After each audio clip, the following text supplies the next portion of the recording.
बच्चों नमस्कार।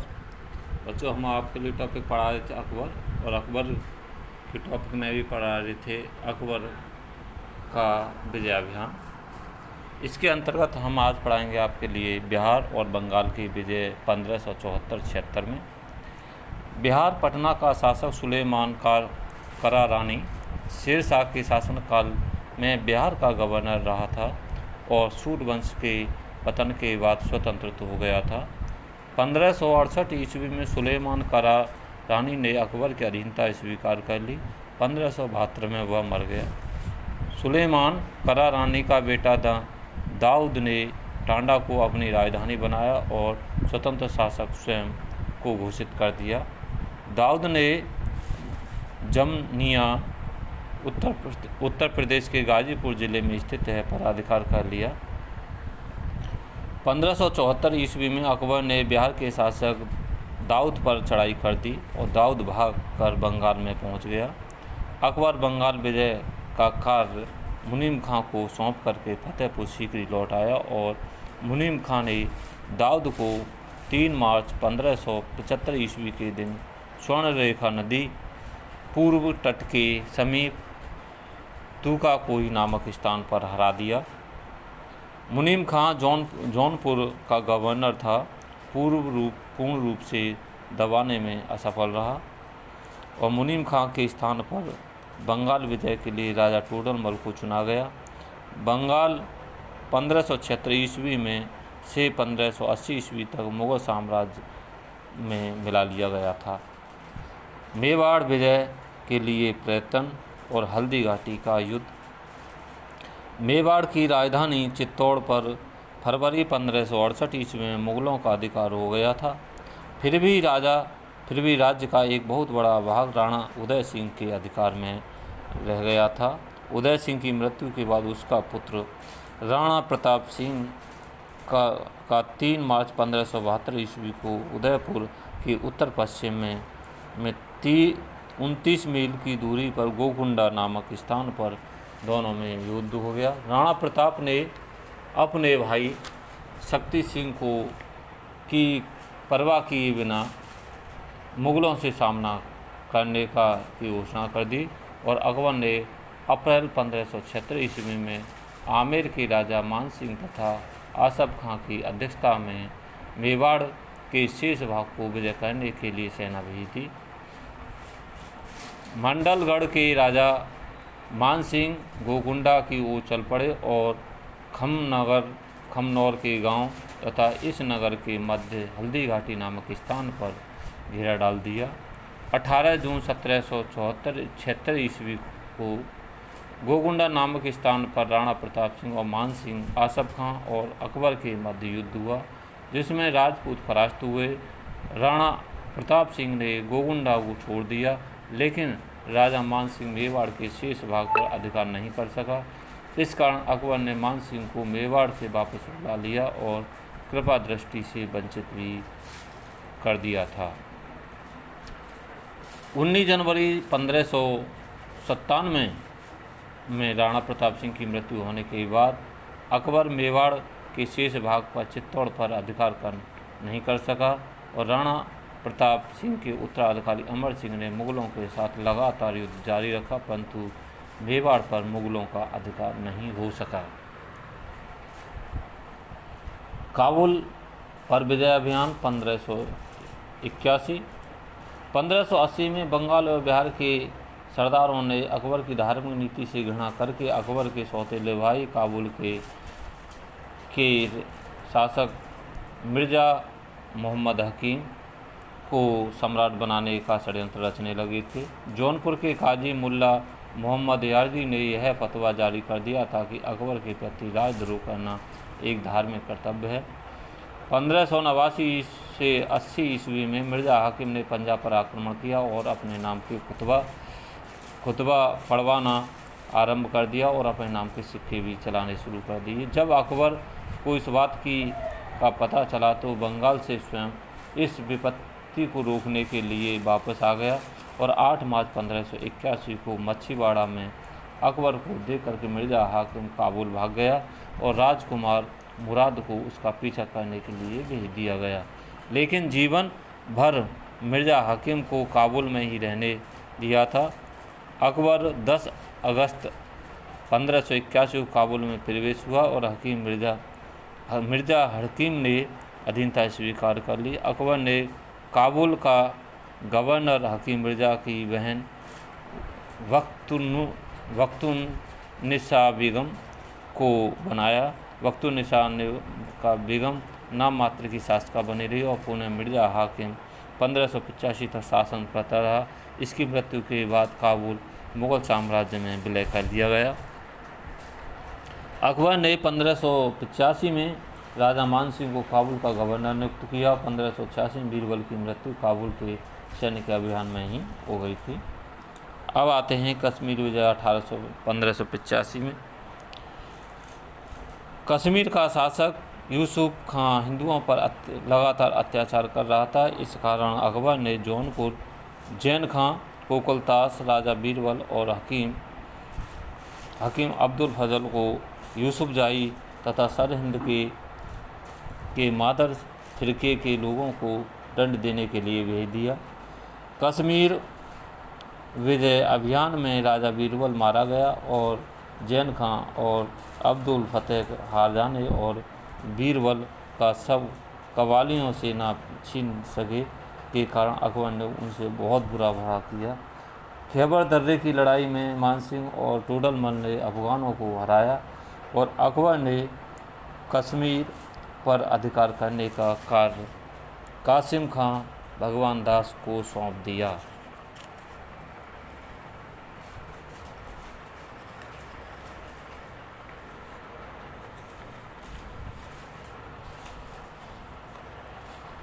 यूसुफ खां ने आत्मसमर्पण कर दिया और अकबर ने 500 का मनसब उसे प्रदान कर दिया। कश्मीर को काबुल का जिला बना लिया गया और मुगल साम्राज्य में मिला लिया गया। सिंध विजय 1591। अकबर ने बक्कर का दुर्ग 1574 ईस्वी में विजय कर लिया था, परंतु सिंध बहुत बड़ा भाग विजय करने के लिए अवशेष बचा था और अकबर एक नौ सैनिक अड्डा बनाना चाहता था।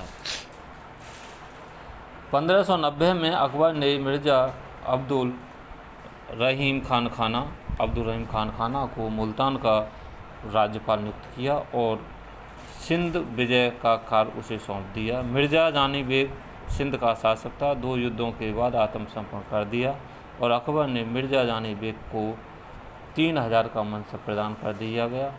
मिर्ज़ा जानी बेग भी दीन ए इलाही धर्म का सदस्य बन गया था। उड़ीसा विजय 1592। उड़ीसा का शासक कुतलू खां लोहानी को 1590 ईस्वी में मानसिंह बिहार का राज्यपाल ने हराया और मर गया था। कुतुला खां की मृत्यु के बाद उसका पुत्र निसार खां उत्तराधिकारी बना और उसने संधि की शर्तों को भंग कर जगन्नाथ पर अधिकार कर लिया। राजा मान सिंह ने उसे पुनः उड़ीसा से बाहर निकाल दिया और उड़ीसा को मुगल साम्राज्य में मिला लिया। बलूचिस्तान विजय 1595। अकबर ने फरवरी 1595 में मीर मासूम के नेतृत्व में बलूचिस्तान विजय करने के लिए सेना भेज दी और बलूचिस्तान पर उन्होंने अधिकार कर लिया और उसे विजय भी कर लिया। कांधार विजय 1585। अप्रैल 1595 में काबुल के फारसी गवर्नर मुजफ्फर हुसैन मिर्ज़ा से तेहरान के राज्य अधिकारियों से संबंध अच्छे नहीं थे।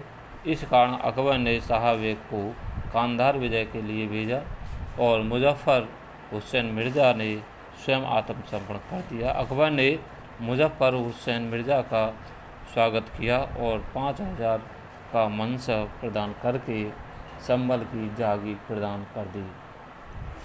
खानदेश और अहमदनगर की विजय 1593-1601। खास करके यह अकबर की दक्षिण नीति है। प्राचीन बहमनी राज्य के टूट जाने पर 4 राज्यों की स्थापना हुई थी, खानदेश, अहमदनगर, बीजापुर और गोलकुंडा। अकबर ने चारों नगरों में अपने राजपूत मंडल अपनी अधीनता स्वीकार करने के लिए भेज दिए। खानदेश ने अकबर की अधीनता स्वीकार कर ली। शेष 3 राज्य अहमदनगर, बीजापुर और गोलकुंडा ने अकबर की अधीनता स्वीकार करने से इनकार कर दिया। अहमदनगर की सुरक्षा व्यवस्था बीजापुर की रानी और अहमदनगर के तत्कालिक राजा मुजफ्फर खां की बुआ चांद बीबी कर रही थी। चांद बीबी के जीते जी अकबर का अहमदनगर और बीजापुर पर अधिकार नहीं कर सका। चांद बीबी की मृत्यु के बाद बुरहानुल मुल्क के पोते बहादुर, जो अल्पवयस्क था, को सुल्तान बनाया गया और इसने अकबर की अधीनता स्वीकार कर ली।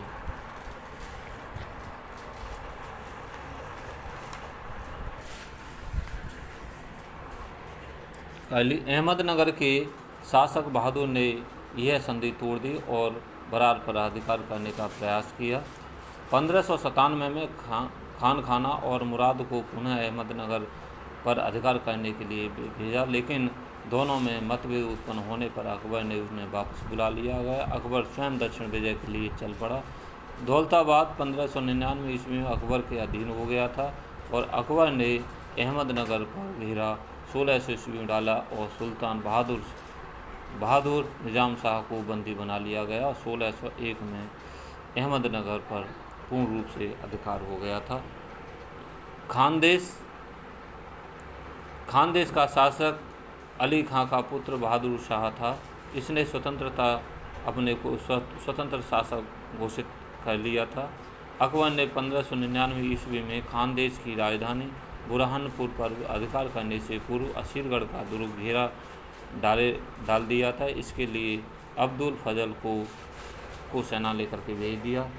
मीरन बहादुर भयभीत होकर के 21 दिसंबर 1600 ईस्वी में अकबर के समक्ष आत्मपद समर्पण करने के लिए तैयार हो गया, अर्थात कर दिया। 6 जनवरी 1601 में असीरगढ़ के दुर्ग पर अधिकार हो गया। इस प्रकार समस्त खानदेश मुगलों के अधिकार में आ गया। मीरन बहादुर को बंदी बना करके ग्वालियर के किले में भेज दिया गया और जीवन निर्वाह के लिए उसे 4000 असरफियाँ वार्षिक देनी अकबर ने मंजूर कर ली। असीरगढ़ अकबर की अंतिम विजय 1601 में हुई थी। ये हो गया आपका पूरा साम्राज्य विजय, जबकि उत्तर दक्षिण उसकी नीति इस प्रकार की थी। अब आते हैं राजपूतों के प्रति अकबर की नीति। शाह अब्दुल माली के क्या कारण थे इसमें, ये पहले हम बता रहे हैं। शाह अब्दुल माली ने अकबर के 16-17 फरवरी 1556 को राज तिलक के सम्मिलित होने से इनकार कर दिया। शाह मंसूर प्रधानमंत्री भी विद्रोही बन गया था। महामानंगा और उसके बेटे आदम खान ने 1561 ईस्वी में अकबर की सत्ता की अपने स्वार्थ लिप्सता के प्रति अवहेलना की थी। आदम खान ने प्रधानमंत्री अतंग खां की हत्या 1562 में कर दी थी। आसफ खां प्रथम और अब्दुल्ला खां उजबे के बाद खान जमा ने विद्रोह आरंभ कर दिए और अकबर के जीवन को खतरा ही उत्पन्न कर रहा था। इस कारण अकबर ने आमेर के शासक राजा बिहारीमल को सबसे पहले अपने अधीन किया और बहारमल ने अपनी पुत्री का विवाह 1562 ईस्वी में वैवाहिक संबंध स्थापित करने के लिए कहा। उसने भगवान दास और मान सिंह को उच्च राज दरबार में पद प्रदान कर दिए। मेहटा का पतन 1562 में हुआ था और रणथंभौर 1568 में। 1570 में मारवाड़, बीकानेर और जैसलमेर के राजाओं ने भी बिना सामना किए अधीनता स्वीकार कर ली और समस्त साम्राज्य मुगल साम्राज्य में विलीन कर दिया। मेवाड़ ने अकबर की अधीनता स्वीकार नहीं की थी।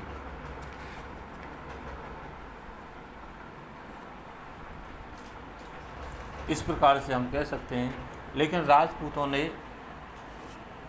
राजपूतों की नीति के आधार पर ही जैसे ही उसने अपना राजपूत नीति स्थापित कर ली तो राजपूतों के प्रति उसका उदार और राज दरबार में उच्च पद दिए गए थे। इसके अलावा उन राजपूतों के ही कारण भारत में वह अपनी साम्राज्य सत्ता को स्थापित करने में कामयाबी हो गया था। ये उसकी राजपूत नीति थी। अब आते हैं अकबर का शासन प्रबंध।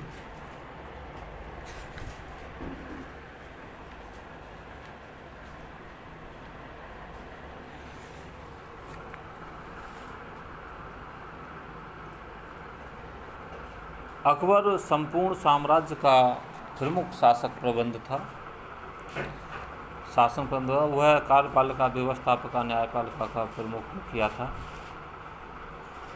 मुसलमान भातृत्व दल का जनमत मुसलमान धर्म के पंडित, जिन्हें उलेमा कहते थे, और उलेमाओं की सत्ता के प्रभाव से स्वतंत्र होने की अकबर ने सितंबर 1589 ईस्वी में निर्मोही घोषणा मजहर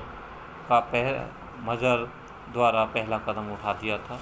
राजा और उसके अधिकारी और कर्तव्य। अकबर के दैनिक कार्यक्रम की झलक हमें अब्दुल फजल के अकबरनामा से मिलती है।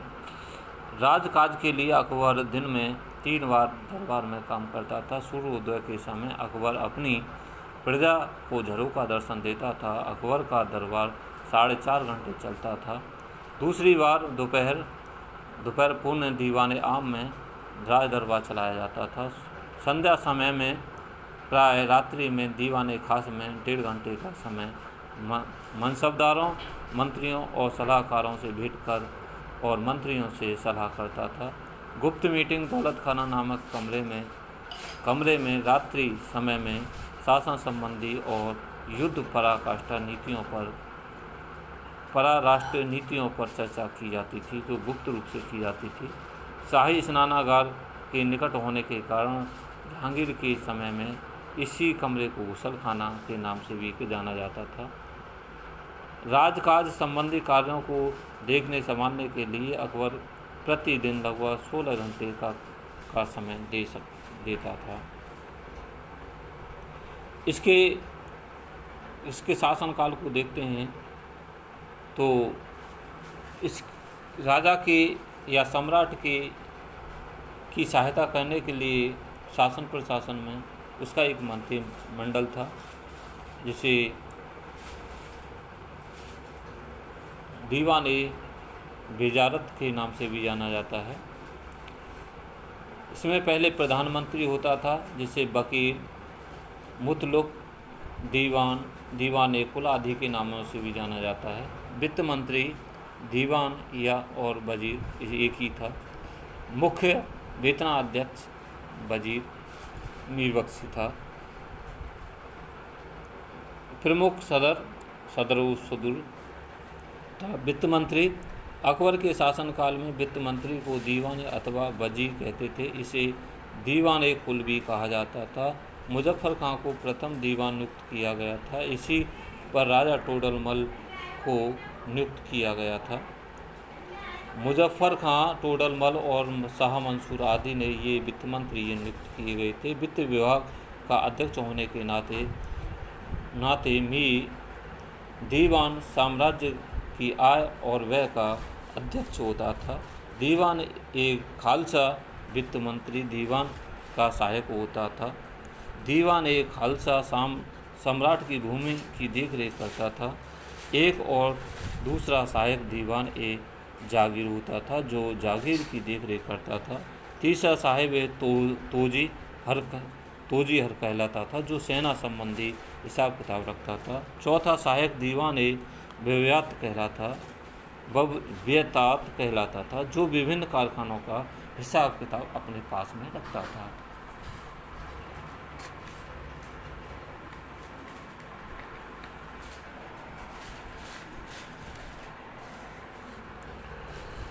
पांचवा सहायक मुशर्रिफ़ खजाना होता था, जो सरकारी खजाने की देखभाल करता था। मीर बख्शी शब्द संस्कृत भिक्षु शब्द से निकला प्रतीत होता है। मीर बख्शी का पद सल्तनत काल में दीवान अर्ज के पद के समान होता था, जो दीवान के बाद दूसरे इसी का दर्जा आता था। मीर बख्शी मनसबदारों के नाम, उसका दर्जा तथा उसके मिलने वाला वेतन आदि का विवरण रखता था। शाही महल के रक्षकों का विवरण भी रखता था। मीर बख्शी प्रधान सेनापति न होते हुए भी सैनिक अभियानों का नेतृत्व करता था। दो और प्रकार के बख्शी भी होते थे, बख्शी ए हजूर और सरगिर्द भी कहलाते थे। सदर व सदूर, सदरूप सदर, सदरूप सदर एक विशिष्ट मंत्री होता था। इसके 3 कार्य होते थे: धार्मिक सलाहकार, शाही दानपुण्य और न्यायाधीश के रूप में कार्य करता था। प्रमुख काजी की हैसियत से सदर का सम्राट के बाद न्याय सत्ता में दूसरा स्थान का दर्जा था। मीर समा, अकबर के शासनकाल में मीर समा दीवान अथवा वजीर के अधीन कार्य करता था। यह शाही महल, हर्रम, रसोई, रक्षक, कारखाने आदि का प्रबंध रखता था। यह मंत्री नहीं था, यह इसे उच्च अधिकारी के रूप में जाना जाता है। ये इस प्रकार से हम कह सकते हैं कि ये उसका साम्राज्य के ऊपर प्रमुख अधिकारी थे।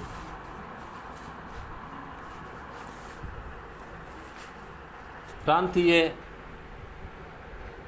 शासन व्यवस्था। 1602 ईस्वी में प्रांतों की संख्या 15 थी। ये प्रांत इलाहाबाद, आगरा, अवध, अजमेर, अहमदनगर, बिहार, बंगाल, दिल्ली, काबुल, लाहौर, मुल्तान, मालवा, बरार, खानदेश और अहमदनगर थे। कश्मीर और कांधार काबुल प्रांत के 2.5 जिले कहलाते थे। सिंध भी अकबर के शासनकाल में ठट्टा कहलाता था, जो मुल्तान प्रांत का एक जिला था। उड़ीसा बंगाल का एक भाग था। इन प्रांतों की आय व्यय की दृष्टि से विभिन्नताएं पाई जाती थीं और लंबाई चौड़ाई के आधार पर भी इसमें विभिन्नताएं थीं। इन प्रांतों को अकबर के शासनकाल में सूबा का नाम दिया गया था। सूबे का प्रमुख सूबेदार या प्रांतपति या सिपह सलार होता था। इसके अधीन एक बड़ी सेना होती थी। इससे आमतौर पर सूबा ही कहा जाता था और सम्राट के प्रतिनिधि करता था। दीवान, सिपह सलार के बाद सूबे में प्रांतीय दीवान का कार्य सबसे महत्वपूर्ण था। इसके केंद्रीय दीवान की सिफारिश पर नियुक्ति होती थी। दीवान सिपह सलार के अधीन न होकर केंद्रीय दीवान के अधीन अथवा प्रति उत्तरदायी होता था। प्रांत के वित्तीय विभाग का अध्यक्ष मालगुजारी एकत्रित करना, आय व्यय का हिसाब किताब रखना, प्रांतीय अधिकारियों का वेतन बांटना, दीवानी फैसलों का मुकदमा सुनना, सरकारी खजानों पर नियंत्रण रखना आदि कार्य थे। सदर और काजी। प्रांतीय सदर का कर्तव्य था कि केंद्रीय सदर को जन व्यक्तियों की सूची भेजे जो वजीफा या जागीर प्राप्त करने के अधिकारी होते थे। काजी न्याय विभाग का अध्यक्ष होता था, मुकदमे सुनता और जिले और कस्बों के काजियों की देखरेख भी करता था। प्रांतीय बख्शी। मीर बख्शी की सिफारिश पर प्रांतीय बख्शी की नियुक्ति की जाती थी। वह से सिपह सलार के अधीन सेना की भर्ती, संगठन, नियंत्रण और साज सज्जा का प्रबंध करता था।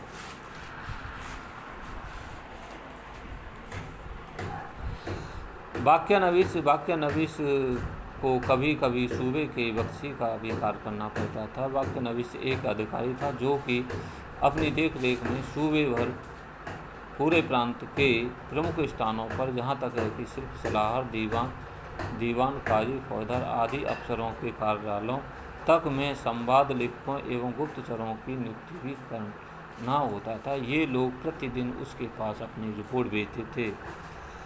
कोतवाल। सूबों की राजधानी की आंतरिक सुरक्षा, शांति एवं सुव्यवस्था तथा स्वास्थ्य और सफाई का प्रबंध कोतवाल करता था। इसके व्यापक अधिकार थे। इसका अपना कार्यालय और कई अधीनस्थ कर्मचारी भी होते थे। मीर जाफर। मीर बाहर नाव और पुलों की चुंगी तथा बंदरगाहों पर कर वसूल करने का भी प्रबंध करता था।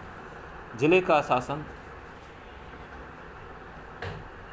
फौजदारी फौजदार प्रत्येक सूबा कई सरकारों में बटा हुआ था। हर जिले में एक फौजदार, अमलदार, काजी, कोतवाल, विदक्ची और एक खजानदार होता था। जिले का प्रमुख अधिकारी फौजदार होता था। यह एक सैनिक अधिकारी होता था। इसके 3 काम होते थे: शासन क्षेत्र में शांति व्यवस्था करना, सड़कों के चारों ओर लुटेरों से सुरक्षित रखना, शाही आज्ञाओं का पालन करना और जनता द्वारा पालन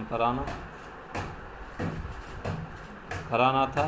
इसका कार्य इसके अधीन एक सैनिक संगठन दल होता था जो हर समय तैयार रखने की जिम्मेदारी होती थी। तीसरा कार्य कर वसूल करना और अमलगुजार को सहायता देना होता था।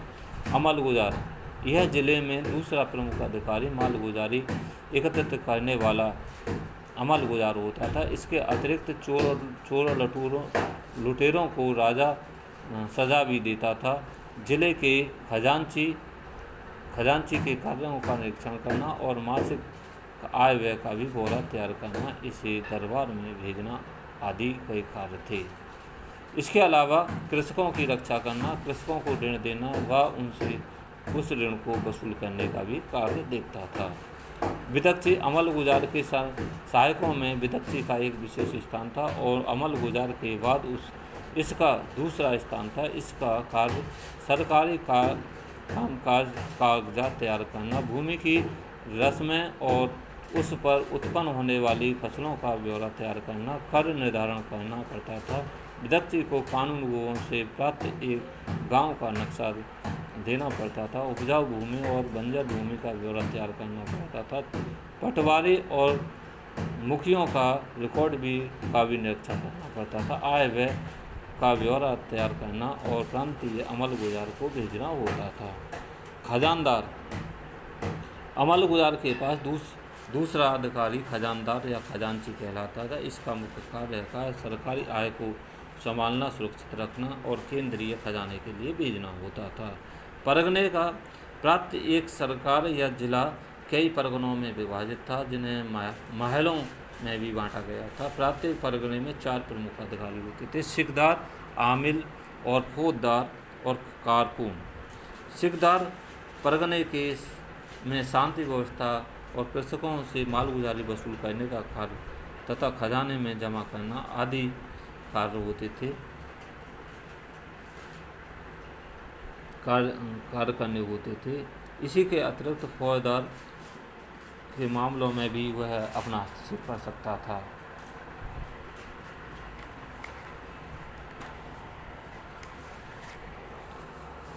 आमिल, मुंसिफ, गांव के कृषकों से सीधा मालगुजारी वसूल करना और उनसे सीधा संबंध स्थापित करना था और शांति व्यवस्था बनाए रखना था।